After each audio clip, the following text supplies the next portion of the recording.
Assalamualaikum anak-anak, gimana kabarnya? Sehat? Alhamdulillah sehat semua ya.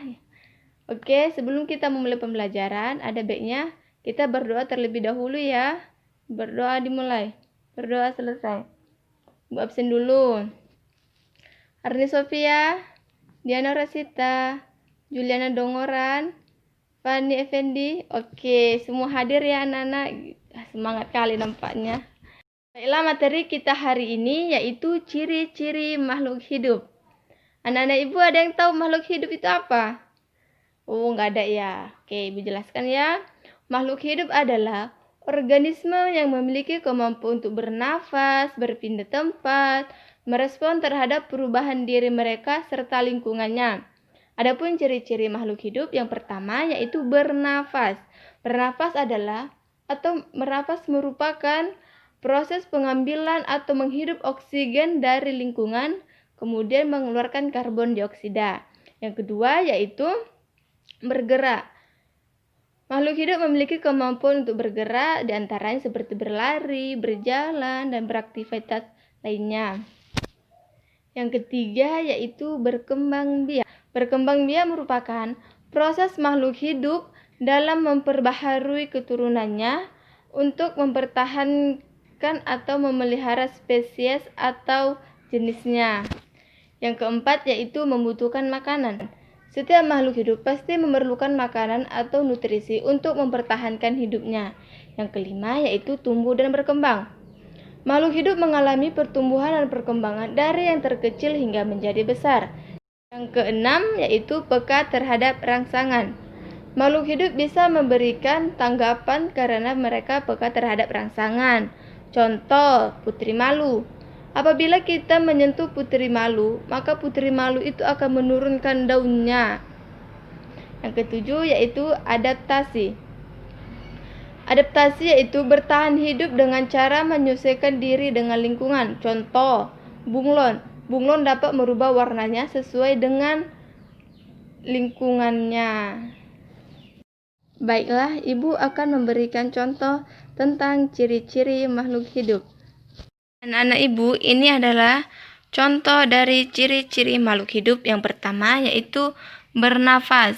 Ini merupakan salah satu contoh.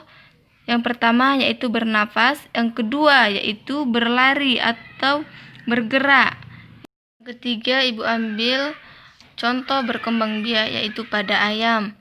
Ayam merupakan hewan yang berkembang biak dari telur, menetas anak ayam menjadi ayam dewasa. Yang keempat yaitu memerlukan makanan.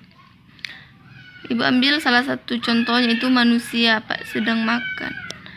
Yang kelima yaitu tumbuh dan berkembang. Ibu ambil contoh pada manusia. Manusia merupakan tumbuh dan berkembang mulai dari bayi, anak-anak, remaja, dan dewasa. Yang selanjutnya yaitu peka terhadap rangsangan. Ini merupakan contoh putri malu yang peka terhadap rangsangan. Apabila kita menyentuh putri malu, maka putri malu itu akan menurunkan daunnya. Yang terakhir yaitu bunglon. Bunglon merupakan hewan yang dapat merubah warna kulitnya sesuai dengan lingkungannya. Anak-anak ibu sudah paham tentang materi ciri-ciri makhluk hidup? Oke, kita lanjut pembahasan kita hari ini yaitu tentang gagasan pokok dan gagasan pendukung. Gagasan pokok adalah gagasan utama yang berisi ide utama yang dibahas dalam suatu bacaan atau paragraf. Sedangkan gagasan pendukung yaitu berupa penjelasan atau tambahan informasi yang mendukung gagasan utama. Biasanya, gagasan utama ini terdapat di awal kalimat atau di akhir kalimat. Contohnya seperti ini yang di awal kalimat yaitu Hafiz merupakan anak laki-laki yang rajin dan termasuk anak yang disiplin dan pintar di sekolahnya. Biasanya, sepulang sekolah, Hafiz selalu membantu orang tua di rumah maupun di ladang.